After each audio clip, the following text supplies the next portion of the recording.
Welcome back, deep divers. Today, we're stepping into the world of Canadian architecture. Sounds intriguing. We've got our hands on the Canadian Handbook of Practice for Architects. That's CHOP. That's the one. We're going to uncover what it really takes to be an architect in Canada. And maybe debunk some myths along the way. Exactly. Like, I always thought it was all about design. Sketching those incredible buildings. It's so much more than that. Right. The CHOP, like right in the intro, emphasizes the range of skills you need. Like what? Spill the beans. Well, you need design skills, obviously, but also a deep understanding of construction. Makes sense. Can't design something you can't build. Then there's the business side. Oh, right. Budgets, contracts, all that. You have to be a savvy negotiator. The CHOP even talks about negotiation tactics, which can make or break a project. Wow, I'm already seeing how much more complex this is than I imagined. And then on top of all that, an architect needs to be a leader. So it's like they're the conductor of the orchestra, bringing all these different players together. Perfect analogy. You've got engineers, contractors, clients, all these different perspectives to manage. And the architect keeps it all in harmony. Exactly. That's fascinating. Okay, so we've got this ultimate guide, the CHOP. Yeah. But it's been around for a while, right? It's got quite a history. Tell me more. First published back in 1976. Wow, almost 50 years. It started as a project by the Ontario Association of Architects, Okay. but it's grown into a collaborative effort. Really? Associations from all across Canada contribute now. That's incredible. So the CHOP is like grown up alongside Canadian architecture. You could say that. Yeah. And it's had to adapt, of course. I bet. The field's changed so much. Definitely. One big shift is the move to digital format. Oh, yeah, with technology and all. Makes sense. Reflects how architects access info nowadays. Okay, so we've got this hefty handbook full of wisdom. But where do you even start?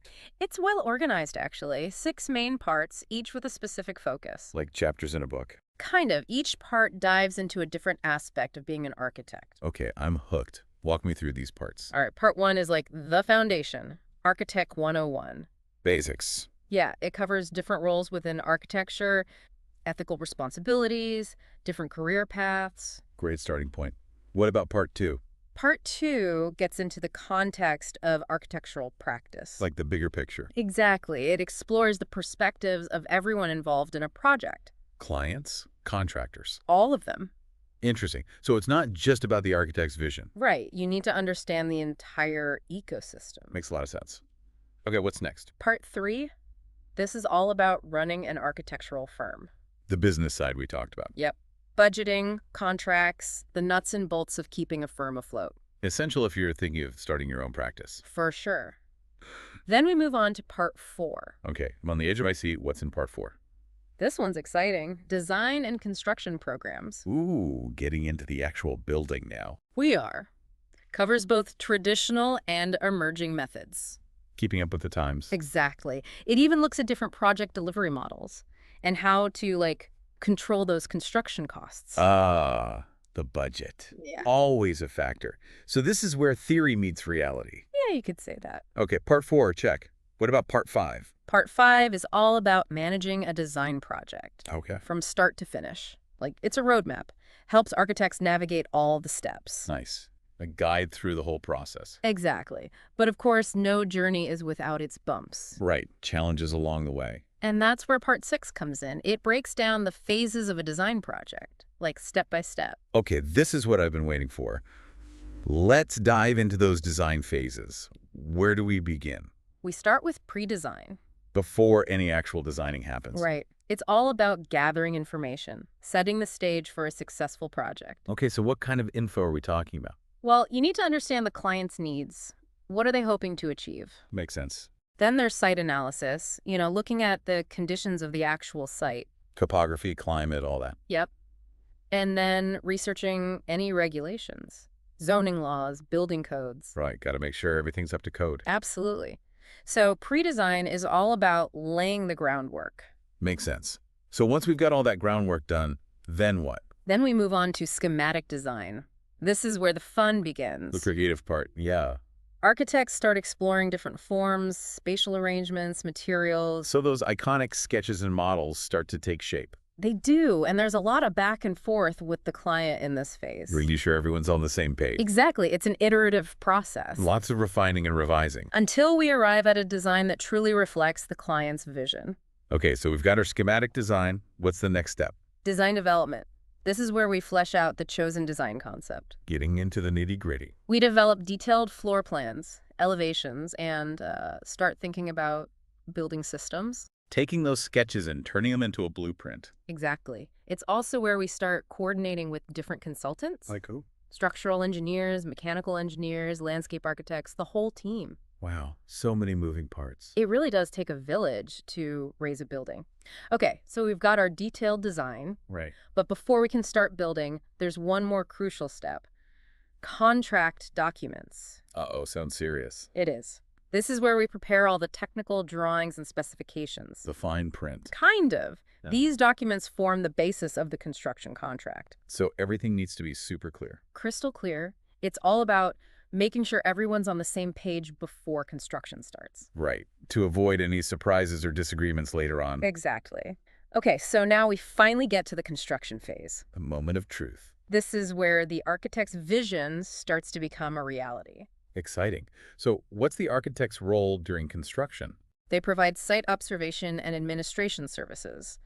Basically, they make sure the project is built according to those contract documents. Like a quality control supervisor. In a way, yeah. They're there to answer questions, address any issues that arise, and ensure everything stays on track. So they're still very involved, even once the building process begins. Oh, definitely. And even after the building is complete, there's still the post-construction phase. Okay, what happens then? This phase includes things like project closeout, warranty review, and making sure the building is ready for occupancy. Dotting the I's and crossing the T's. Exactly. Right. It's all about wrapping things up neatly and ensuring a smooth transition for the client. So the architect is with the project every step of the way. From the initial vision to the final handshake. That's amazing. Yeah. You know, it strikes me that the CHOP isn't just about the technical aspects of architecture. Right. It also emphasizes the importance of ethics and client relationships. Absolutely. Architecture is about creating spaces for people, and that requires sensitivity, empathy. Building trust with the client. Exactly. I remember this one project. We were designing a community center. Okay. The budget was tight, but the community, they had so much passion for this project. That's great. We worked really closely with them, incorporated their ideas into the design. And how did it turn out? It was amazing. We created this space that not only met their needs, but exceeded their expectations. That's what it's all about. Yeah, seeing their faces light up at the grand opening, it was incredibly rewarding. That's a beautiful story. It shows how architecture can empower communities. It's not just about buildings, it's about people. Exactly. And the CHOP really reinforces that. Okay, so we've talked about the different parts of the CHOP, the phases of a design project. But I'm curious, what impact do you think the CHOP has had on the architectural community as a whole? I think it's been huge, honestly. The CHOP kind of shaped the identity of Canadian architecture. In what way? It's not just a guidebook, it reflects our values, collaboration, inclusivity, that commitment to excellence. I see. It sets a standard. Yeah, it establishes a common language Mhm. and a shared understanding of best practices across the country. That's pretty powerful. It's like all these architects from coast to coast are on the same page, In a way, yeah. thanks to this handbook. It's pretty cool when you think about it. It really is. Yeah. Well, as we wrap up our deep dive into the CHOP, Yeah. I gotta say, I'm impressed. Me too. It's way more than just a technical manual. It's a testament to how multifaceted architecture really is. And its impact on our lives. Exactly. It's not just about buildings, it's about people. Totally. Whether you're an aspiring architect Right. or a seasoned pro, or even just curious about design and construction, The CHOP has something to offer. it's a window into the built environment. It reveals the thought process, the challenges, the triumphs behind the spaces we inhabit every day, And it reminds us that architecture is constantly evolving, adapting to the needs of society. always pushing boundaries. So, with that in mind, we'll leave you with a question to ponder. Oh, I like this part. What building in your community has always intrigued you? Yeah, think about it. What might the architects have considered during its design. The choices they made, the challenges they faced. Take a closer look at the buildings around you. You might discover a whole new appreciation for architecture. And who knows, maybe you'll even be inspired to check out the CHOP yourself. Start your own architectural adventure. Until next time, deep divers, keep exploring, keep questioning, and keep diving deep.